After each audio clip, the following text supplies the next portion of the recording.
میں تمہاری ہر شرط مان لوں گی، بس بابا کو مت ستانا۔ لڑکی کی سسکیاں اور شاہ جنات کی خوفناک کہانی۔ رات کا پہر تھا، میں چارپائی پہ لیٹی چھت کو گھور رہی تھی۔ نیند تو کب کی آنکھوں سے روٹ چکی تھی، بس سوچوں کا تانتا بندھا ہوا تھا۔ میرا دماغ جیسے ایک بھاری پتھر تلے دب گیا۔ کبھی دل کہتا سب ٹھیک ہو جائے گا، اور کبھی ایک انجانہ خوف سینے کو جکڑ لیتا۔ مجھے بار بار یاد آ رہا تھا کہ کیسے کبھی میرا گھر خوشیوں سے مہکتا تھا۔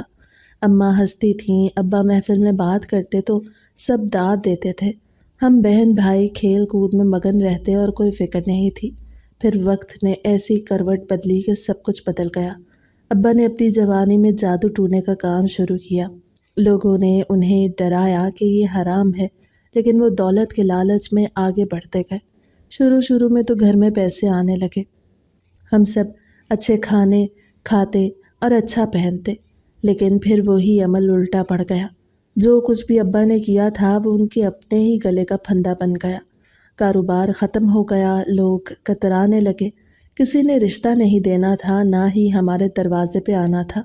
ماں مجبور ہو کے پردے میں دوسروں کے گھر برتن مانجنے، جھاڑو دینے لگی۔ میں نے دیکھا کہ ان کے نرم ہاتھ چھل گئے ہیں، لیکن انہوں نے کبھی شکوہ نہ کیا، بس کہتی تھیں بیٹی صبر کرنا، اللہ بڑا ہے۔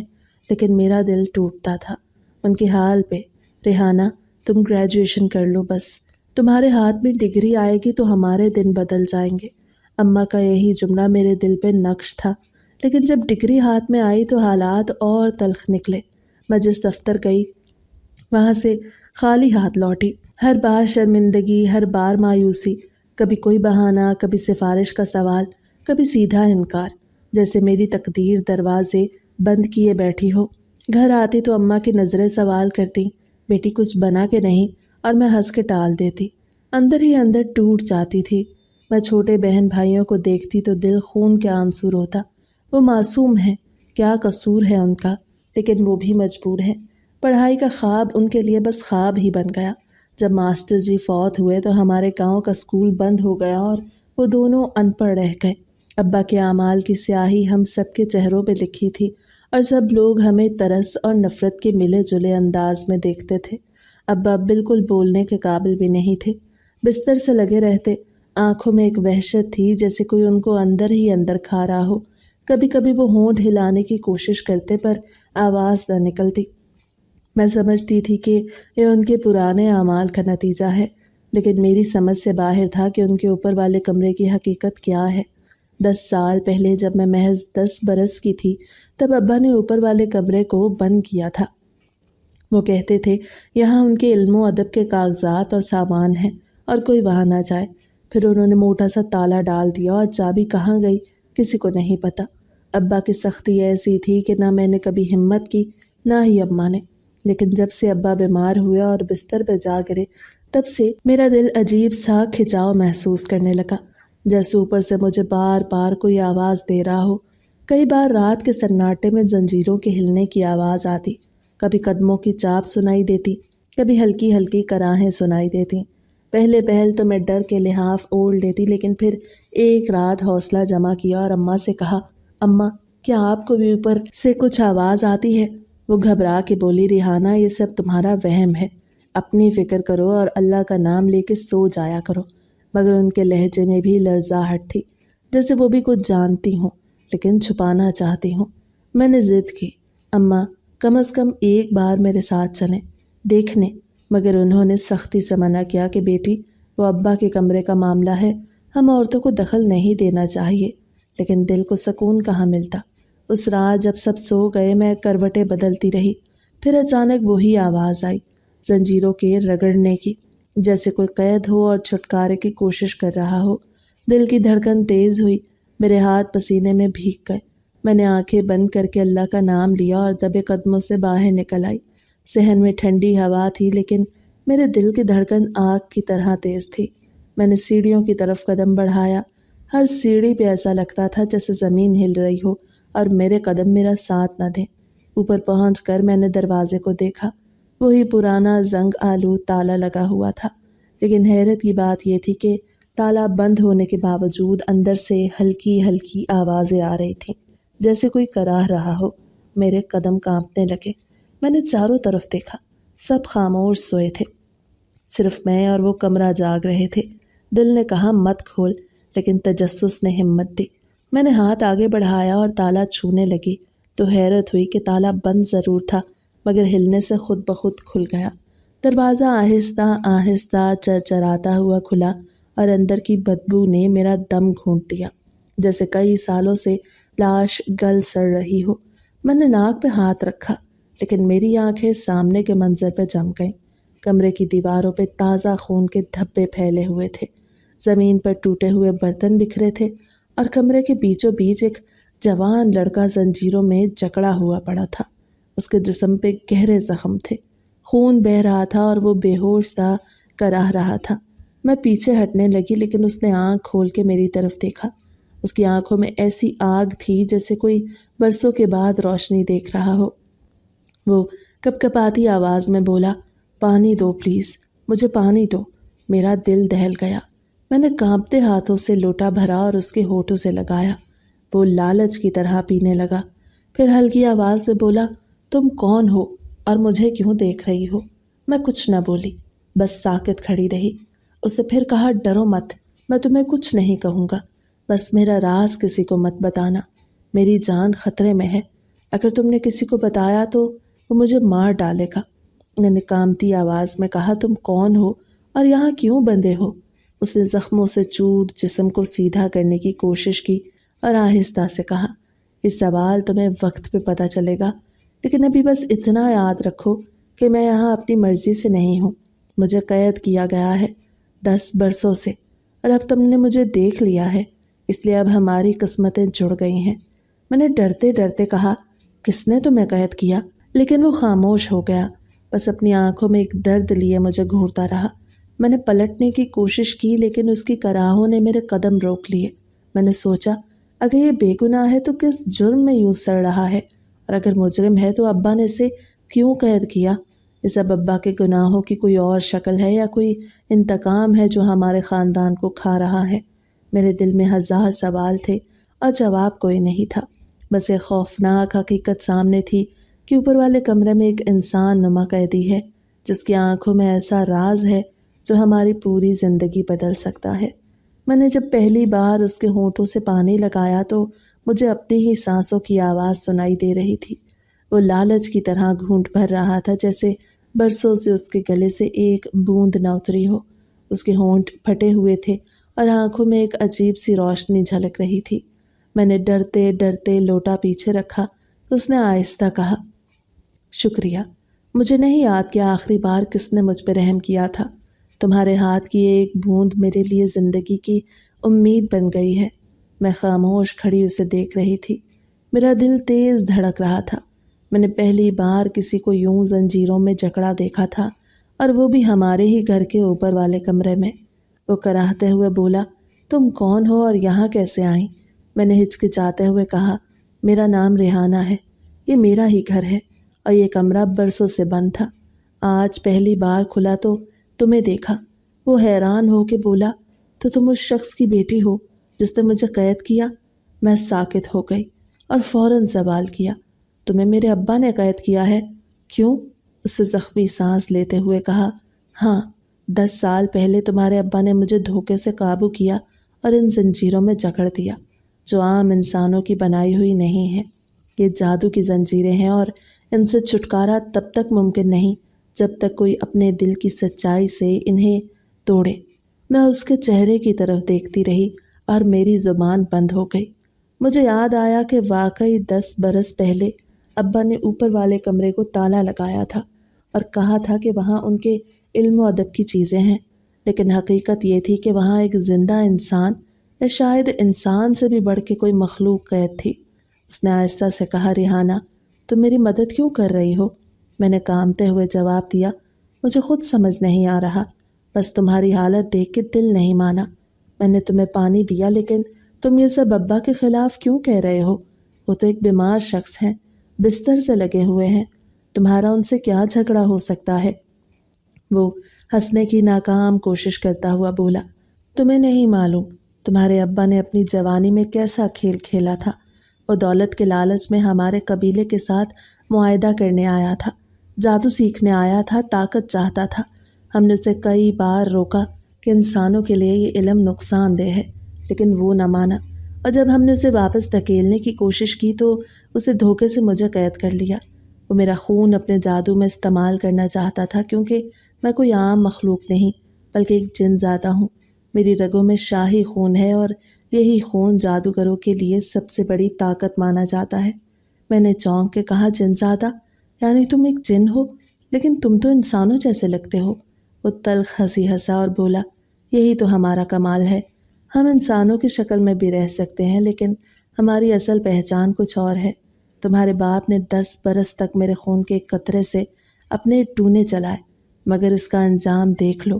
وہ آج بستر سے اٹھنے کے قابل نہیں رہا، کیونکہ جو طاقت ناجائز طریقے سے حاصل کی جاتی ہے وہ پلٹ کے انسان کو ہی کھا جاتی ہے۔ میں زمین پہ بیٹھ گئی، میرے ہاتھ کانپنے لگے۔ میں نے کہا، یہ سب سچ ہے یا تم بس میرا یقین توڑنے آئے ہو؟ اس نے میری آنکھوں میں دیکھ کے کہا، ریحانہ، میں جھوٹ بولنے کی حالت میں نہیں ہوں۔ میں 10 برس سے اس اذیت میں پڑا ہوں۔ اگر میں جھوٹ بولتا تو تمہارے ابا کی قسم کھاتا، لیکن میں کسی انسان کی قسم کیوں کھاؤں؟ میں نے تمہارے باپ کو اپنی آنکھوں سے میرے قبیلے کو دھوکہ دیتے دیکھا ہے۔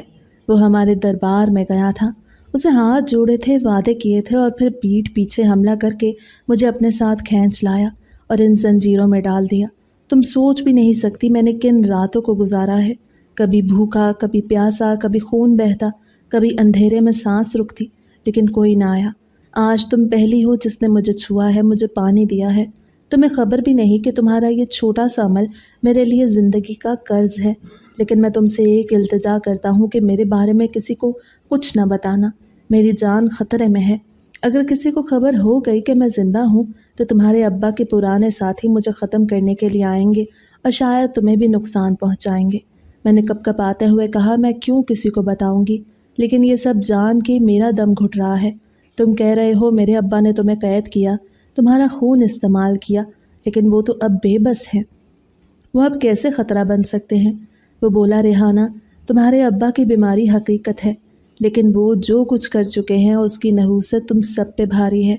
تمہارے گھر کی غربت، تمہاری ماں کی مشقت، تمہاری نوکری کے راستے بند ہونا، یہ سب معمولی باتیں نہیں ہیں۔ یہ اس گناہ کی سزا ہے جو اس گھر کی چھت کے نیچے ہوا ہے۔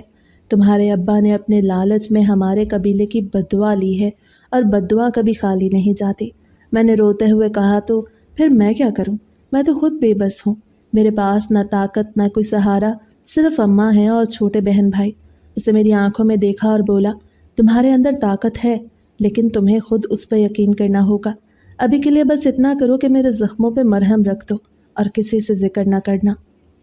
میں نے کانپتے ہاتھوں سے پرانے کپڑے کی پٹی ڈھونڈی جو کونے میں پڑی تھی اور اس کا زخم صاف کرنے لگی۔ وہ ہر بار سسکار کے رہ جاتا، لیکن پھر آہستہ مسکرا کے کہتا، تمہارے ہاتھ نرم ہیں، شاید یہی نرمی مجھے بچا رہی ہے۔ میں نے کہا، یہ سب ٹھیک ہو جائے گا، اللہ بڑا ہے، لیکن دل ہی دل میں لرز رہی تھی، کیونکہ میں جان چکی تھی کہ میرے ابا کوئی عام انسان نہیں تھے، وہ کسی اور مخلوق سے کھیل چکے تھے، اور آج اس کا خمیازہ ہم سب بھگت رہے ہیں۔ کمرے میں بدبو پھیلی ہوئی تھی، لیکن مجھے اب اس کی پرواہ نہ رہی۔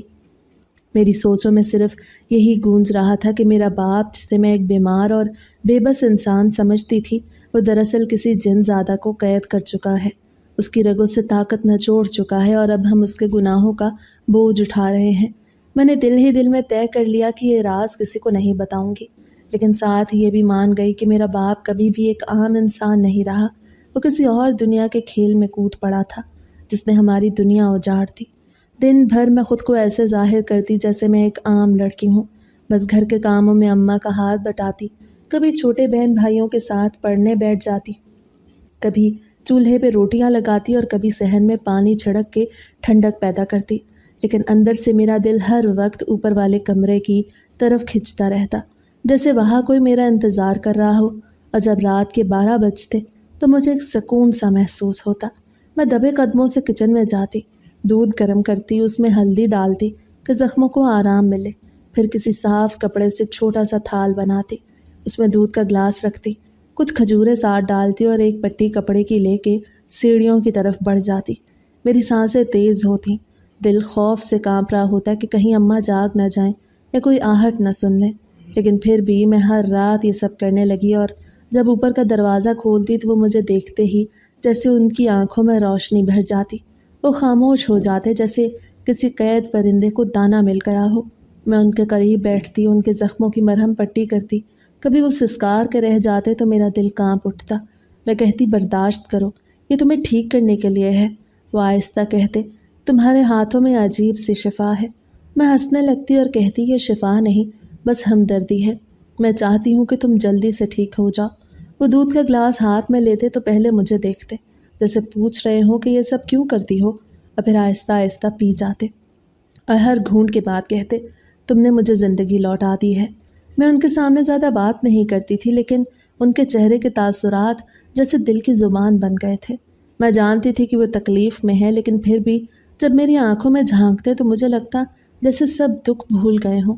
ایک رات میں نے پوچھ ہی لیا تمہارا نام کیا ہے؟ وہ تھوڑی دیر خاموش رہے، پھر کہا نام میں کیا رکھا ہے، لیکن چونکہ تم پوچھ رہی ہو تو جان لو میرا نام عزیر ہے۔ میں نے دھیرے سے کہا عزیر عجیب سا نام ہے لیکن اچھا ہے۔ انہوں نے آہستہ مسکرا کے کہا میرا نام جتنا عجیب ہے میری کہانی اس سے زیادہ عجیب ہے، اور تم نے اپنے ابا سے میرا تعلق سن لیا ہے، اب باقی بھی جان لو، ایک دن بتاؤں گا۔ میں نے کہا لیکن تم نے مجھ پہ اعتبار کیوں کیا؟ تم مجھے کہہ سکتے تھے کہ دور رہو، لیکن تم نے مجھے قریب آنے دیا۔ انہوں نے لمبی سانس لی اور کہا شاید اس لیے کہ تمہارے اندر خوف کم اور ہمدردی زیادہ ہے، تمہارے قدموں کی چاپ میں وحشت نہیں ہے، اور جب تم نے پہلی بار مجھے پانی دیا تھا تو مجھے لگا کہ برسوں بعد کوئی میری طرف انسانیت کی نظر سے دیکھ رہا ہے۔ تمہارے لمس میں مجھے وہ سکون ملا جو کبھی اپنے قبیلے کے پاس بھی نہیں ملا تھا۔ میرا دل عجیب سی دھڑکنوں سے بھر گیا۔ میں سوچتی تھی کہ یہ سب میں کیوں کر رہی ہوں؟ میں تو کبھی خواب میں بھی نہیں سوچ سکتی کہ میرے گھر کی چھت کے نیچے ایک قیدی ہوگا اور میں اس کا راز اپنے دل میں دفن کر کے ہر رات اس کی خدمت کروں گی۔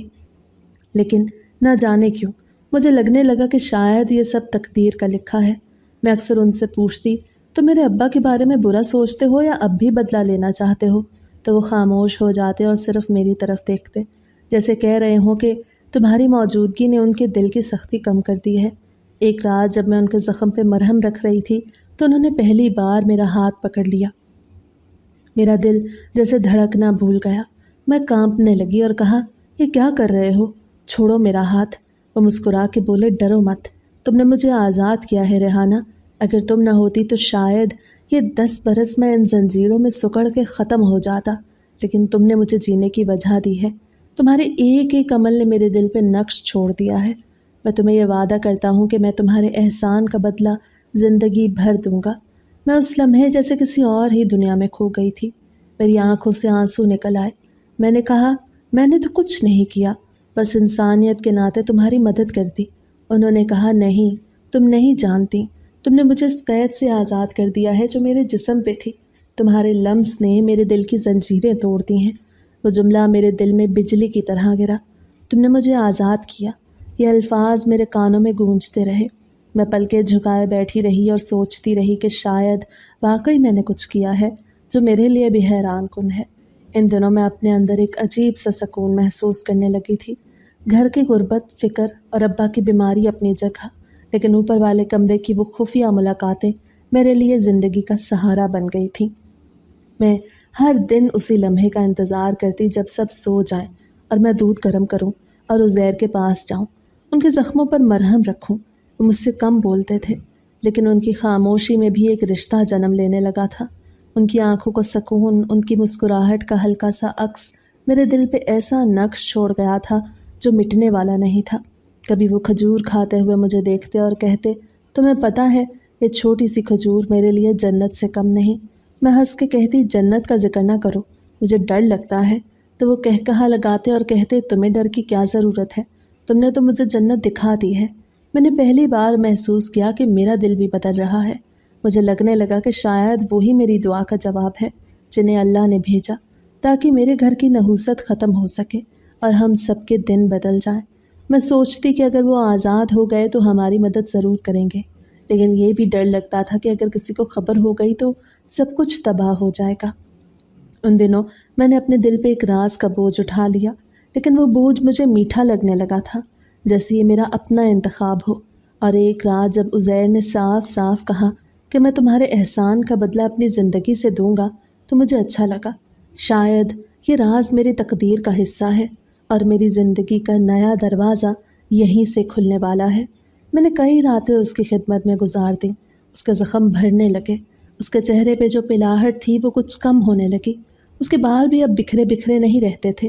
وہ مجھ سے کہتا تھا کہ مجھے تھوڑا سا صابن اور صاف پانی دیا کرو تاکہ میں خود کو بہتر بنا سکوں، اور میں سب کچھ چپ چاپ کر دیتی، کسی کو خبر تک نہ ہونے دیتی۔ میری ماں کو شک ہوتا تو میں کہہ دیتی کہ میں پڑھنے بیٹھی ہوں یا دعا پڑھ رہی ہوں۔ میرے بہن بھائی بھی معصوم تھے، وہ سوچ بھی نہیں سکتے تھے کہ اوپر کون رہتا ہے یا کیا چل رہا ہے۔ مجھے خود بھی یقین نہیں آتا تھا کہ میں ایک ایسی مخلوق کی خدمت کر رہی ہوں جو انسان نہیں ہے، لیکن اس کی آنکھوں میں شکر گزاری کے ایسے رنگ تھے کہ مجھے ڈر کم اور محبت زیادہ محسوس ہونے لگی تھی۔ اب وہ مکمل صحت یاب ہو چکا تھا، اپنی نماز پڑھتا تھا، ذکر اذکار کرتا تھا، اور جب کبھی میں اوپر جاتی تو وہ مجھ سے پوچھتا تم اتنی دیر کیوں لگا دیتی ہو؟ میں مسکرا کے کہہ دیتی امی کے پاس بیٹھی تھی۔ وہ ہنس دیتا اور کہتا تمہارے آنے سے یہ قید خانہ جنت بن جاتا ہے، اور میں چپ چاپ شرما کے کام کرنے لگتی تھی۔ لیکن ایک رات میں اوپر گئی تو کمرہ خالی تھا، زنجیریں بھی غائب تھیں، بستر پر صرف ایک دبکی ہوئی رضائی پڑی تھی۔ میرا دل دھڑکنے لگا۔ میں نے تیزی سے پورا کمرہ دیکھ ڈالا لیکن وہ کہیں نہیں تھا۔ میری سانس اکھڑ گئی۔ یہ کیا کر دیا میں نے تو اسے آزاد کر کے اپنے ہی گھر والوں کی جان خطرے میں ڈال دی۔ میں نیچے بھاگی تو ہر کمرہ دیکھنے لگی لیکن کہیں پہ بھی وہ نظر نہ آیا۔ پھر ایک دم مجھے ابا کے کمرے میں جلتی ہوئی روشنی دکھائی دی، حالانکہ ابا تو خود سے چراغ بھی نہیں جلا سکتے تھے، وہ تو بستر پہ بے بس پڑے رہتے تھے۔ میں لرزتے قدموں کے ساتھ اندر گئی تو منظر دیکھ کے میرے ہاتھ پاؤں کانپنے لگے۔ وہاں عزیر کھڑا تھا، اب وہ آزاد تھا، زنجیروں کے بغیر، اپنے پورے قد میں۔ وہ کمرے کی روشنی میں عجیب سا روب ڈال رہا تھا اور ابا کے قریب جھکا ہوا کچھ کہہ رہا تھا۔ میں نے کان لگا کے سنا تو اس کی آواز غصے سے کانپ رہی تھی۔ کتنا ظلم کیا ہے تم نے طفیل احمد، اب دیکھو تمہارا کیا حال ہوا ہے۔ تم نے میری جوانی کے 10 سال چھین لیے، مجھے خون اور آگ کے قید خانے میں ڈال دیا، اور آج تم بستر سے اٹھنے کے قابل بھی نہیں رہے۔ میں نے دیکھا ابا کی آنکھوں سے آنسو بہہ رہے تھے، وہ بولنے کی کوشش کر رہے تھے لیکن آواز گلے میں اٹک گئی۔ عزیر کا غصہ بڑھ رہا تھا، وہ کہہ رہا تھا اگر تمہیں اپنی بیوی بچوں کا ذرا بھی خیال ہوتا تو کبھی ایسا نہ کرتے۔ تم نے اپنی ہوس، اپنی لالچ، اپنے جادو کے چکر میں مجھے زنجیروں میں باندھ دیا تاکہ اپنی طاقت بڑھا سکو۔ تم نے سوچا بھی نہیں کہ میں بھی کسی کا بیٹا ہوں، کسی کی دعا کا محتاج ہوں۔ تم نے میرا خون بہایا، میرا جسم توڑ دیا، میری روح کو قید کر لیا۔ اب بتاؤ طفیل احمد، تمہارے بچوں کا کیا قصور ہے؟ مجھے ان سب کو بھی سزا دینی چاہیے۔ میں نے گھبرا کے فوراً کہا نہیں عزیر پلیز، تم ایسا مت کہنا، یہ بچے بے قصور ہیں، میری ماں بے قصور ہے، میں بھی بے قصور ہوں۔ میں نے تو تمہاری خدمت کی ہے، میں نے تو تمہیں آزاد کیا ہے، پھر تم ایسا سوچ بھی کیسے سکتے ہو؟ وہ میری طرف پلٹا، اس کی آنکھوں میں سرخی تیر رہی تھی، لیکن پھر جیسے اسے میرے الفاظ نے کچھ نرم کر دیا، وہ بولا ہاں تم نے میرا ساتھ دیا، تم نے میرا خون صاف کیا، میرے زخموں پہ مرہم رکھا، لیکن یہ جو بڈھا ہے یہ تو اب بھی سزا کے لائق ہے۔ یہ کہہ کے وہ ابا کے قریب جھک گیا۔ میں تڑپ کے اس کے پاؤں پکڑنے لگی، میں رونے لگی اور چیخ چیخ کے کہنے لگی عزیر خدا کے لیے انہیں کچھ نہ کہنا، یہ میرے باپ ہیں، یہ اگر گنہگار ہیں تو ان کے گناہوں کا حساب خدا لے گا، تم کیوں ان کی جان کے پیچھے پڑے ہو؟ میں تمہاری ہر بات مان لوں گی، ہر شرط پوری کروں گی، بس میرے باپ کو معاف کر دو۔ عزیر نے ایک لمحے کو رک کے میری طرف دیکھا اور کہا تم سمجھتی ہو میں کھیل رہا ہوں؟ 10 سال میں نے قید میں گزارے ہیں، 10 سال میں نے اپنی ماں کو یاد کرتے روتے گزارے ہیں، تمہیں اندازہ ہے کہ میرے دل پہ کیا گزری ہوگی؟ اور آج جب موقع ملا ہے تو تم کہتی ہو میں معاف کر دوں؟ کیا تمہیں لگتا ہے کہ یہ آسان ہے؟ میں نے سسک کے کہا نہیں ہے، لیکن مشکل کو ہی جیتنا اصل ہمت ہے۔ اگر تم مجھے ذرا سا بھی اپنا سمجھتے ہو تو میرے لیے یہ کر دو۔ میں نے اپنے آنسو اس کے ہاتھ پہ گرا دیے۔ وہ ہاتھ کھینچنے لگا لیکن پھر رک گیا اور میری طرف دیکھ کے نرم لہجے میں بولا تم روتی کیوں ہو ریحانہ؟ تمہارے آنسو میرے دل کو توڑ دیتے ہیں۔ تم جانتی ہو میں بدلے کی آگ میں جل رہا تھا، لیکن جب تم روتی ہو تو وہ آگ تھوڑی سی بجھ جاتی ہے۔ یہ تمہاری دعا ہے یا تمہاری محبت کہ میں اب سوچ رہا ہوں کہ شاید انتقام سے زیادہ اہم کچھ اور ہے؟ میں نے لرزتی آواز میں کہا ہاں